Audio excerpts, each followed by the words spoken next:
ஓம் சக்தி வினாவிடை என்னும் தலைப்பின் கீழ் நாம் இன்று ஒரு வினாவிற்கான விடையை கண்டறிவோம். ஆழ்ந்த அன்பினால் மரணித்த ஒருவரை நாம் மீண்டும் சந்திப்போமா? இவ்வினாவிற்கான விடையை நான் கண்டறிந்தேன். நன்றிகள். தகவல் நூல் தெய்வீக அன்பை வளர்ப்பது எப்படி, எழுதி அருளியவர் சுவாமி ஸ்ரீ ஸ்ரீ பரமஹம்ச யோகானந்தர். சுவாமி ஸ்ரீ ஸ்ரீ பரமஹம்ச யோகானந்தர் 1943 ஆண்டு அக்டோபர் 10 கலிபோர்னியாவில் ஆற்றிய சொற்பொழிவுகள் சிறு நூல் வடிவில் தொகுக்கப்பட்டு வெளியிடப்பட்டுள்ளன. சுவாமிஜி ஆற்றிய சொற்பொழிவு தெய்வீக அன்பை பற்றியதாக இருந்தது. அதில் இல்லற அன்பு குறித்து உரையாற்றும் பொழுது இவ்வாறு குறிப்பிட்டார்.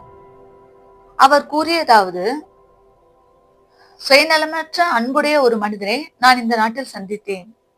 அவன் தன் மனைவியை ஆழ்ந்து நேசித்தான். அந்த நேசம் எப்படி இருந்ததெனில் அது தெய்வீக அன்பாகவே மாறிவிட்டது.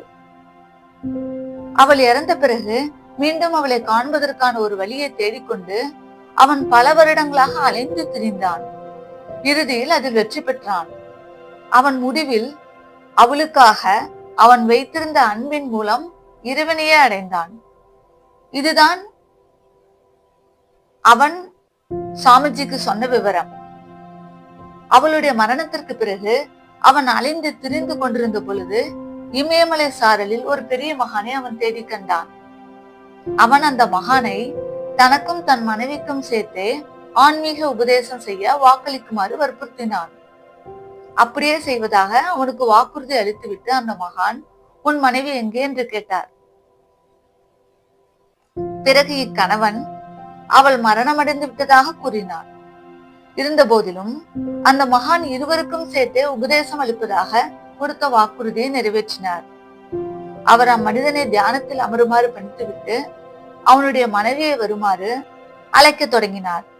திடீரென்று அவள் தோன்றினாள். வெகு நேரம் அவள் தன் கணவனுடன் பேசினாள். பின்னர் அவர்கள் இருவரும் ஒன்று சேர்ந்து அமர்ந்து அம்மகானிடமிருந்து உபதேசத்தை பெற்றனர். பிறகு அந்த மகான் அவர்களை ஆசீர்வதித்தார்.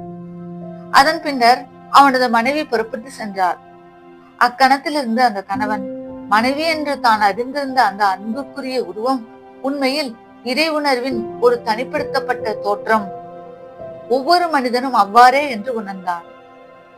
ஒவ்வொரு முன்மாதிரியான மனித உறவுக்கு பின்னாலும் மேலும் அதற்கு பொறுப்பாகவும் உள்ள தெய்வீக அன்பின் உண்மை பொருள் அவனுக்கு காண்பிக்கப்பட்டது. அவனுடையது ஒரு அரிய உண்மையான அனுபவமாகும். இவ்வாறு சாமிஜி குறிப்பிட்டுள்ளார். தொடர்ந்து கவனிப்போம். ஓம் சக்தி.